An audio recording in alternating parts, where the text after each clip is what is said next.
Hello and welcome to Curated Spaces, the podcast that explores the stories behind spaces reimagining how we stay, work and play. Join me, Molly Cooper, as I sit down with founders, owners and thought leaders to hear about their journey of bringing a space to life. Great spaces shape our lives. They inspire, nurture and connect us. But most importantly, they bring us together to share life's milestones with the people who mean the most to us. So whether you're a traveller, foodie or design seeker, join us as we celebrate the power of spaces and the brilliant people behind them.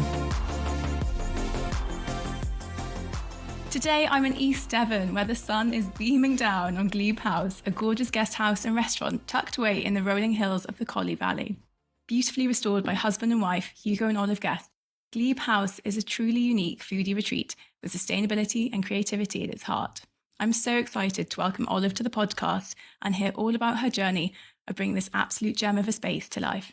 Olive, welcome.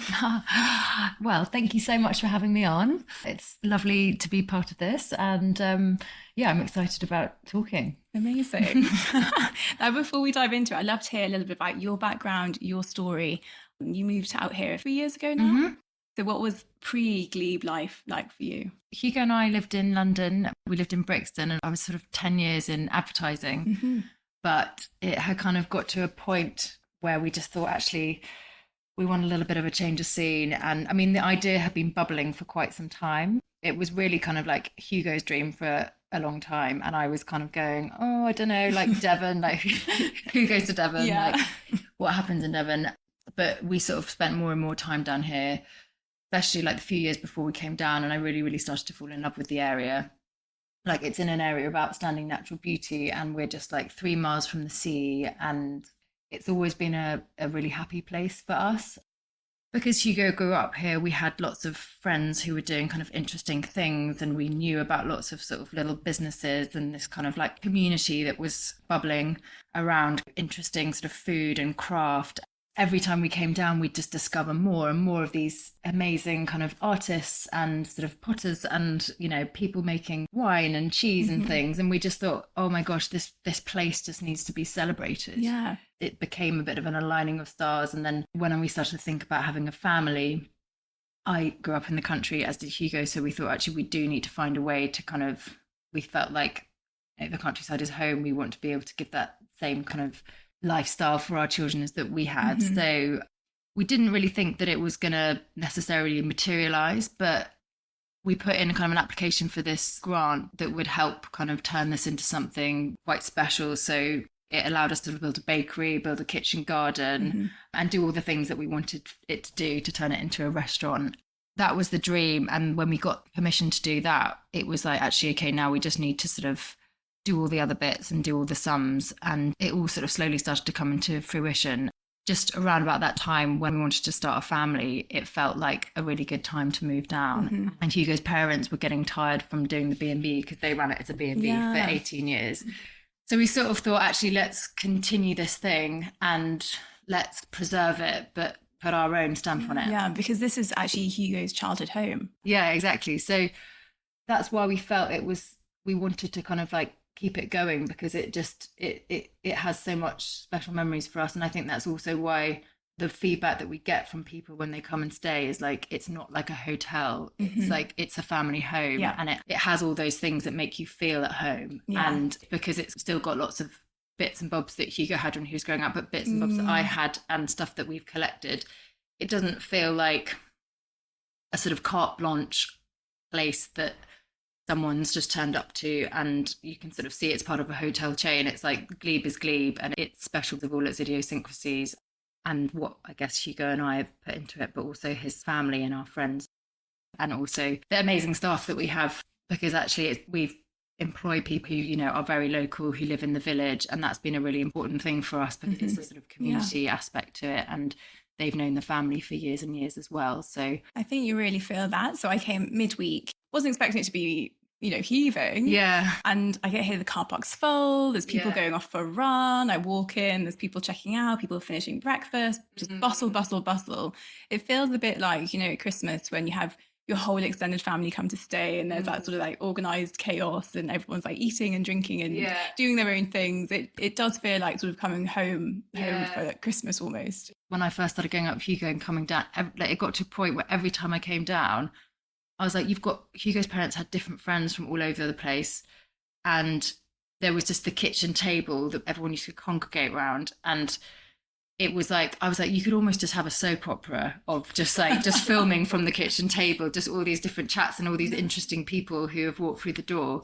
And I think that was it. There was like this real spirit of Glebe that we wanted to preserve. And I think, you know, people talk about big renovations and like ripping things out, and like we had to do things, like there were certain things we had to do, like we had to redo all the plumbing and all the electricity, because just it was a 3-bedroom B&B, now it's a 7-bedroom. It was a sort of farmhouse kitchen, now it's, you know, doing hundreds of covers a week. So there's practical things that we had to just consider when we were doing it, but what we really wanted to retain was that thing of kind of it feeling like a family home. And you've done it really well. Like, you wouldn't know that it's gone from 3 to 7 bedrooms in the last few years. No, I mean, that's also like an important thing. You want it to feel timeless. And we didn't want anything to feel like it was like of a particular trend, or an interiors trend, or a sort of like one particular style that you could pin on a certain time. I think it sort of organically has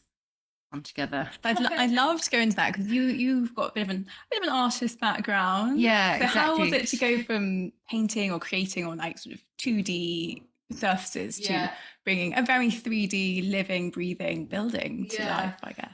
So alongside my kind of my career in advertising, I was doing paintings in the evenings and weekends. I probably started about 6 years ago, and it slowly turned into kind of like regular work and commissions. And I think that was also part of the decision with the move to the country.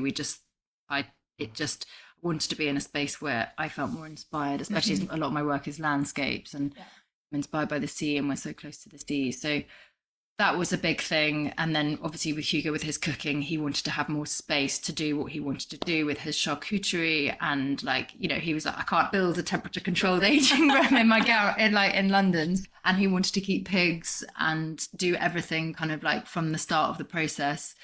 So that all sort of came together in that way. And then, with the art, I kind of felt like, okay, obviously art and interiors go hand in hand. And I just want to make sure that art here is really considered. And I sort of like, it's more of a sort of collection over a period of time. And then with the interiors, I was really inspired by, do you know Charleston House? Yes. Yeah. So we visited Charleston House about 5 years ago, and I remember thinking like it actually reminded me of my grandparents' house, because my grandmother was an artist and my mum is an artist.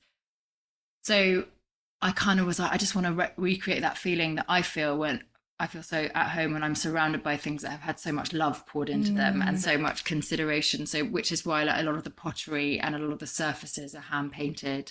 I've done some of the surfaces myself, and there's definitely loads of sort of cupboards and things like that I'm like, oh, I definitely would like to do a bit more too. But but that's what's kind of nice about it. It's evolved, I guess, with the whole kind of like pulling everything together. I mean, that was like the starting point, the kind of the Charleston inspiration. And then I worked with one of my friends who's an interior designer to sort of help me bring it all to life and kind of formalize it into sort of drawings and getting kind of schemes together, and like, which was really fun. And it was like a really great part of the process. And as I said earlier, we had like a year to do that before we opened. So it was kind of the really good period where we could really sort of like stop and think, how are we going to pull this all together? But we had ideas bubbling probably about 6 years beforehand. So that side of things was great. And it was quite an emotional thing, because Hugo's parents had B&B guests on one day, and then they moved out like 2 days later, and then the builders came in and just kind of like had to rip everything up. Wow. And I remember Hugo, because it was his family home for about 40 years. I remember Hugo just bursting out crying. And we were like, obviously this is something we've been planning for about 6 years, but there was definitely a sort of period of like, this is now our business, and like shift. But what was amazing was actually having Hugo's brothers, who obviously grew up here as well. I think they were nervous. Obviously they felt emotional about everything, but both of them, when they came back, had said, this still feels like Glebe, and they absolutely love it. And so that validation was just so important to us more than anything, because we didn't want to kind of destroy anything. I so get it. And it's very much, you were taking it into this new chapter, you're putting your own sort of flavour and feel into it. Yeah, exactly. But very much it's almost like you're sort of looking after it. Custodians, Exactly. Definitely it feels like that. You know, we're all actually coming together at Christmas this year, and everyone's really excited about it, and the menu's already been planned. Okay, what's on the menu? Well, it's sort of like a 5-day menu, and there's lots of kind of like whole fishes, and there's just lots of canapes, and it's just, I wouldn't even be able to reel it off. That's the sort of question for Hugo. I'm kind of like, I'll leave that bit to you. But no, it's going to be really fun. And all the grandchildren are the same age. So, similar ages. So that's nice. 6 of them. So it really will feel like the Christmas chaos. Exactly. Amazing. I'd love to go back to when you actually moved out here. And it was 2020, wasn't it? Yes. Sort of COVID was just kicking off. Yeah. Was there any part of you that was like, oh my gosh, what are we doing? We're upping sticks, we're moving to the middle of nowhere, we're opening a guest house, and there's a global pandemic unfolding. There was a point where like we just kept on seeing loads and loads of money going out, and it was a renovation, and we were sort of like into probably like lockdown 3. Yeah. And we were like, are we just going to be like continually locking down? Are we ever going to see this money back? Yeah. It was really frightening. And also, I think everyone was feeling, it was, the first lockdown was lovely because it was all spring and everyone was happy and the daffodils were out. And the third lockdown was like, okay, everyone's done with this. It was miserable, wasn't it? And I think, we were feeling nervous about everything. There was this huge kind of like boomerang that came around once we'd opened, that summer that everyone was allowed to. Yeah, I can imagine. Wasn't allowed to go abroad, but they were allowed to come to the UK. Say so it was like, exactly, the sweet spot for us.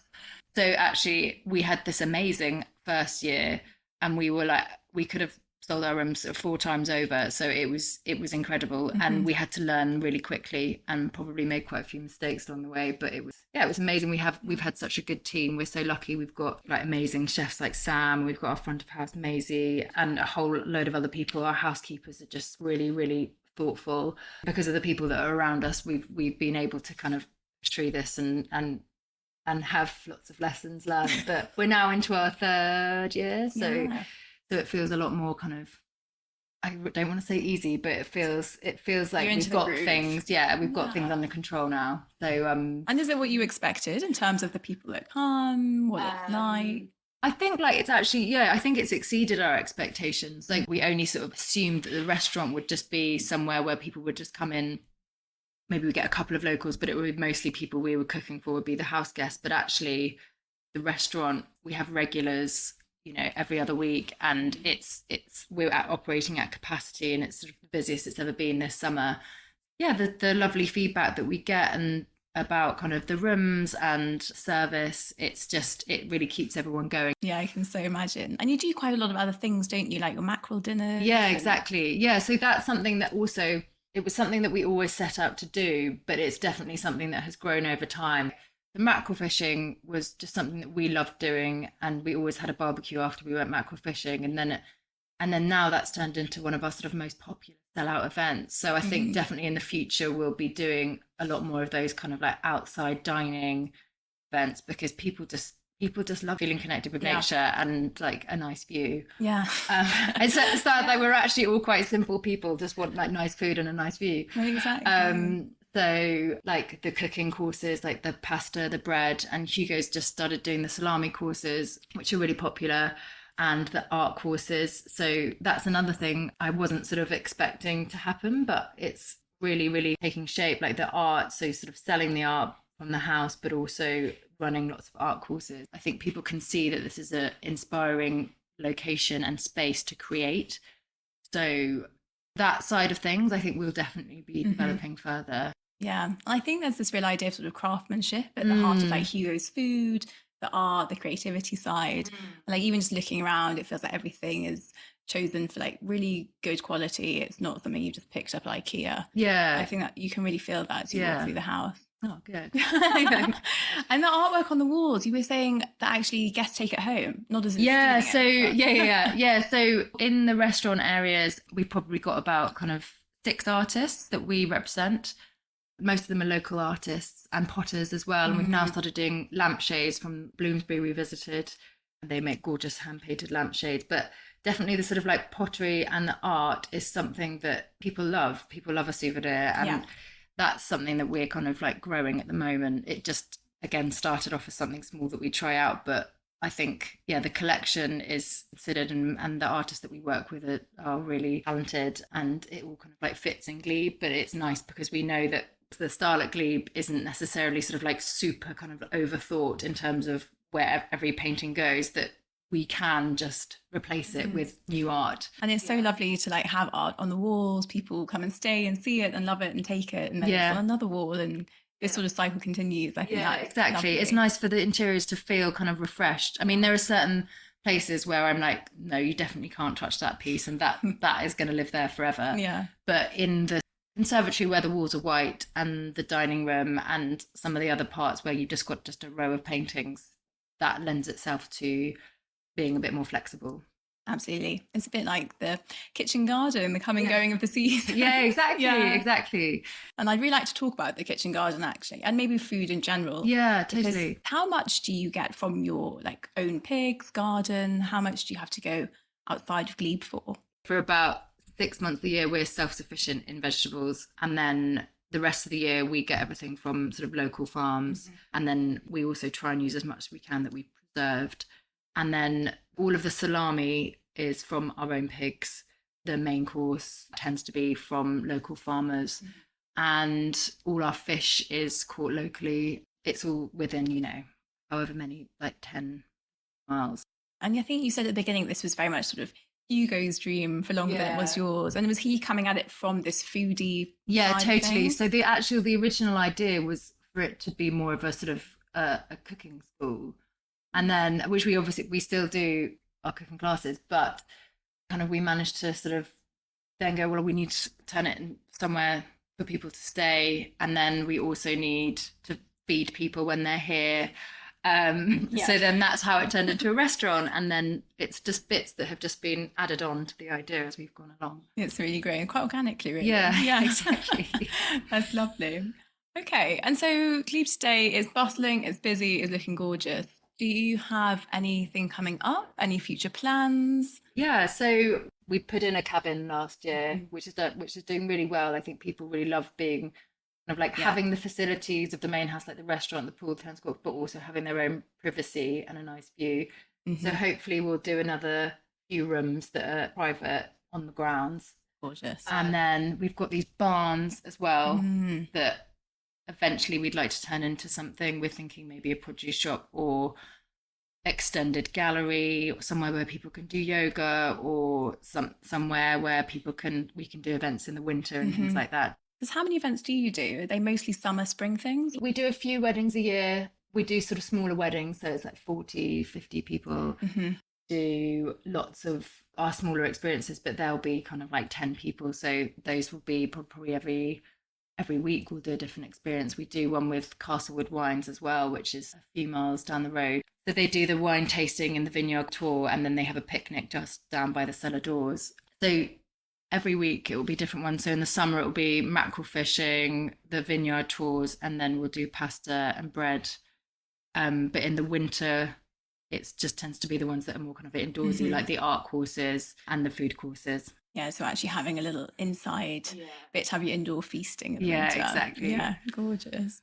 Well, it's been such a pleasure having you on, Olive. Before we go, we've got a quick game of dream spaces for you to play. So money's no object. You've just won the lottery, cashing in your check. You get your pick of 3 spaces. You can visit them, or maybe they're dream places.